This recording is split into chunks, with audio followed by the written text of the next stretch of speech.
Hello, Hello. how you doing? All right. Good, good, Can't moan. good. Welcome. You're in the This driving seat today. say that again. You're in the driving seat today. Are you sure that you want it this way? 100%. Well, welcome again. What we're doing this week is we are talking about something you wrote on a little while ago, not too long ago, about the all-day dining lounge, and is it, a thing of the past? So it's got me thinking a little bit, and I thought it'd be good to kind of have you dive a little bit deeper into it and share your thoughts. So, without further ado, Over to you. No, this is yeah, it's a funny one, isn't it, this one? Because it was kind of driven out of I went to a hotel and I went and sat in the lobby lounge and looked at the menu, pretty uninspiring. Club sandwich, Caesar salad. I think there might have been a pasta on there, maybe. They tried to be clever by doing yeah, some bits and bobs and yeah. stuff like that. But I was sat on this table, and I'd got there early for a meeting, and I was sat there. And actually, this is another story that led to the story. I'm going to tell you the real story as well. Um, but yeah, I was sat there. I was waiting for a meeting. Tables weren't high enough for me to work on first, so I had it sat on my lap. I was running out of battery. There was nowhere apart from those bloody hotel like house plugs where you can't plug into that are just infuriating um, uh, in there as well. And it just got me thinking like, there's got to be better than this nowadays. It was empty. And I just thought to myself, like, why are people going so often to coffee shops now or going to co-working spaces now instead of going to hotels, which was always where you would go and meet for meetings? So the other example I've got, which I think I pretty much wrote it before I left the lounge in this day, was I was in Sydney. And I was doing a panel talk for Lightspeed, and we were doing like a pre-meet first of all. So it was 10 p.m. Sydney time, staying in this hotel downtown, 5 star. Went downstairs to the lobby lounge, which was also like their bar type scenario as well.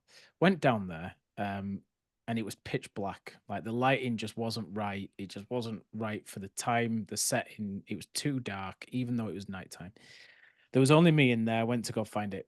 There was one seat that had a plug that I could plug into.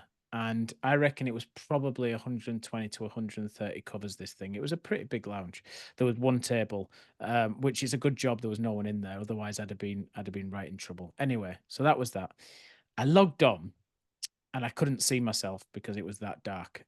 So I'm on this thing with a load of people in like 10 o'clock UK time in the daylight, and there's me pitch black looking like the Grim Reaper because the lights were too dark.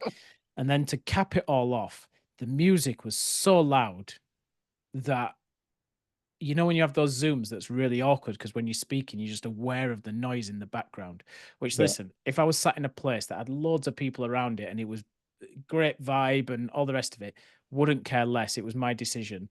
I was sat on my own in a lobby lounge that was too dark with the music pumping out, so it was just like it was just so uninspiring, so uncomfortable. And um I just think we've got to this stage now where when you walk into hotel lobby lounges in the main, they're pretty empty. They're full of process. You can't use your laptop. You can't plug in. You can't do this. You can't do that. And I just think it's time to revisit what the all day dining lounge is, because it's just not cutting it against the specialty coffee shops that you pay far less for your coffee. You have a much greater vibe. They're much busier. The tables are comfy. They've all got power. Like, you know what I mean? It's just Yeah. Yeah. those atmospheres, like, are intuitive to the modern day worker. The all day dining lounge of the past is when we didn't have laptops and we didn't have nomad working, we didn't have digital working. We used to go and meet people face to face and sit there and have a coffee, and people would be coming like on a ticket system because that was the only way to meet people. Today's different, and I think we haven't moved along with the times. And if I think about some of the hotels that are really getting it right, the Hoxton, great example. They build like a community almost off that as well. The social hub, the people, the clients who we've worked with quite a lot, they've got that down to their lobby area down to an absolute T in terms of being like multifunctional. I just think it's time to reinvent what we're doing in that space, because the way we've always done it just doesn't cut it anymore, because the modern guest has changed what they used to be driven to hotels for. And I think it's time to change. Yeah, you're not just rocking up to a hotel with a zip folder, right? You remember them folders, the black Yeah. folders with zip, and doing a Yeah. presentation and your little plastic wallets. It doesn't Mm. work like that anymore. Um, and how we're working, you're sitting there, you've got 25, 30-minute meetings on Zoom, and like the coffee shops, they're nailing it every time. You get value because you're getting quality produce, quality coffee, quality drinks, served in beautiful china or glassware or whatever it may be, in a cool environment. And they're aware of what people are doing in there with the ambience, like the dark room you Yeah. sat in, empty, Exactly. one plug. That drive you insane in this day and age, right? Yeah. I mean, listen, I go, right? I go into St. Pancras, and in King's Cross, St. Pancras, there's probably what, 3 or 4 hotels in the vicinity of the 2 Yeah, train stations. And I either go to Starbucks or I go to Benugo, which is sitting in the terminal entrance yeah, of the station, to do it, because I get great coffee in Benugo, Starbucks coffee. I'm good with it, and it's 450 for a coffee, free Wi-Fi. I go yeah, into a yeah. hotel, service sometimes isn't that great, even though it's table service. The coffee is generally far less palatable than going into a specialty coffee 100%. shop. And like, it's just the table heights are right, they've all got power sockets, etc., etc. It's much better, and that's before we even start talking about specialty places, Watch House of the world, the Grinds of the world, Gentlemen Baristas, our old friends there, of the world as well, the Redemption Coffee guys. Like, we don't need to go to hotels anymore and sit on uncomfortable seating where people see our foreheads on Zoom because the table heights aren't enough and we're waiting for a coffee. And just because it comes with a little biscuit, people think it's all right to charge 6, 7 quid. Like, it just doesn't, we don't need to anymore. And we love hotels, but how many times do we meet in hotel lobbies unless we're going on research and development? And it's just because we've kind of lost the edge. Yeah, look, even them boutique or niche type hotels, yeah, set in certain resorts or idyllic spaces, they need that function now, and it needs to be good because the world's got smaller, everyone's traveling everywhere, it's easier, right? And it's not just about the big hotels need to have a workspace. No, it's not. Um, and they need to take serious leaves out some of these other, I think I know so. we say Like, coffee shops. They need to take leaves out their books I and see, think but so. just even if they just put plugs in Mm. and good Wi-Fi, people be But do you all know right. what always makes me laugh about hotels is, and listen, we're old enough to remember this, but when things first started going on, like digital, and even like up until not so long ago, and it's funny, I was in a hotel doing an analysis of their F&B, and they had one of these, and it made me chuckle. Is hotels were really quick to put business centers in. They had like the 2 uh, Yeah, computers where you yeah. could go and log on and check your emails, and there was the printer, because we still printed stuff then because we didn't have Google Maps and that type of thing. This isn't going back long either. This isn't like we're archaic and we're about to go and see another world or something. And what makes me laugh is hotels were like, really big. We've got a business center. It's a reason you should stay, because you can go on and check your emails. You can print where you want to go and print your notes and blah, blah, blah, blah, blah. And we're still living in the business center world because we haven't moved forward to go. Those people who were in business centers are now using smartphones, using tablets, using laptops. They want to work while they're on the go because the can do now. You know, we haven't moved with that. in the main. So when you're in hotels that are primarily business and you go in and you've not got the right environments, you're almost just telling those people, like, go down the road to the coffee shop. Like, do it. Just go. Like, it's cheap. Yeah, mate. Look, And I think coffee. it's that, isn't it? That's the key Yeah, from this. Foster's, Starbucks, Nero's, right? Yeah. They have their place, big Yeah. chains. But come on, you know, they're not the best coffee in the world. Mm. But what they do have everywhere are plugs, really good Wi-Fi, which is simple to connect to. You're not thinking, you're not putting your going through a, piece or more to get logged on. And the amount of calls we've been on to where either me or you have been in a hotel and we're going, oh God, the Wi-Fi is so Yeah. shit. You know what I mean? Like your King's Cross you're talking about, you know, Mm. them four hotels, the big ones around there, they need to sort it out. Yeah. No, no. Listen, London. You'd think in London we would have got that right, but we haven't, have we? But it's No. just So I guess where we're at is, I believe we've hit a juncture now where we have to start doing something different, and I think that comes to when we're starting to create F&B strategies. We're looking at developments. We're looking at doing things, and I think there's loads of different ways that you can mix it up. And what I'm not saying here is that place of the lounge has gone, because I do think people still like, especially on weekends when it's leisure, to go and sit in the lounge and maybe sit there and have a glass of champagne or have something to eat, or they can't be bothered going out and they like that environment. So I'm not saying we should get rid of it. I'm just saying I think we're missing a trick as an industry, as a sector, by not looking at some of those coffee shops and looking at how we can get on the same train. And whether that's putting a concession in one of your outlets or in one of your spaces, that you can run a concession with one of your local coffee roaster that has trained baristas and has the design and has a look and feel, creates another entity for you to shout about from a marketing perspective. I, you're creating reasons for people to go to each individual area.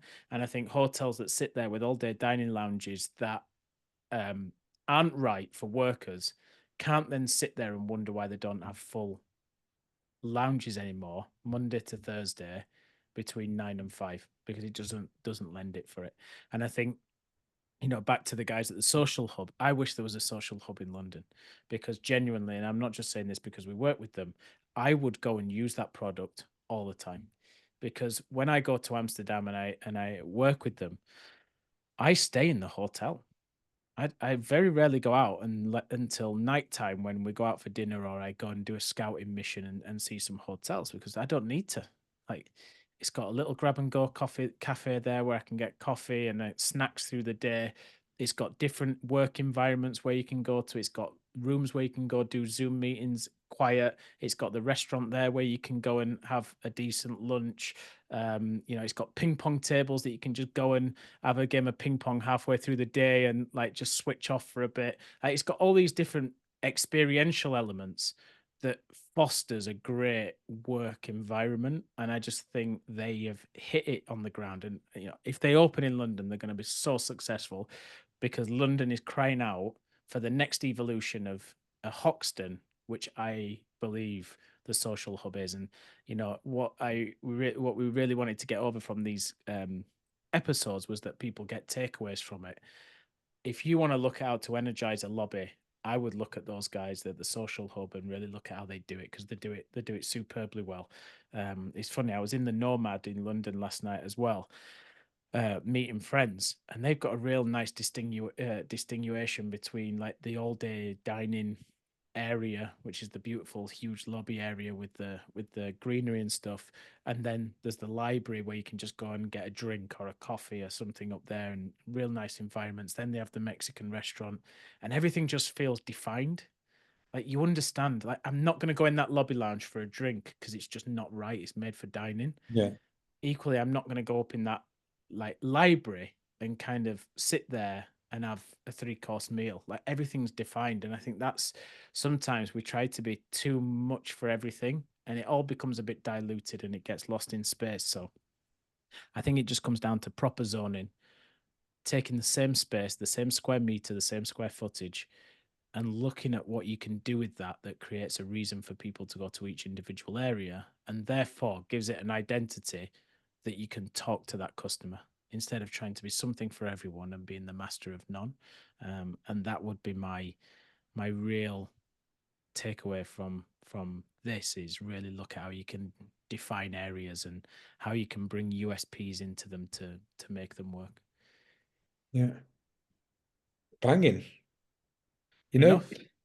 the space thing is like when you were saying sitting in a dark, loud space, you know, zoning doesn't have to be like you said, the nomad. It doesn't have to be um defined by walls and doors, right? You know, zoning could be soft furnishings, it could be, you know, modern design slats. It's endless, I guess. But I think the key thing is how you design that zoning. And so people naturally gravitate to one place rather than the other. And then the other when they want to have a drink or sit down or Yeah. when they gotta have a call.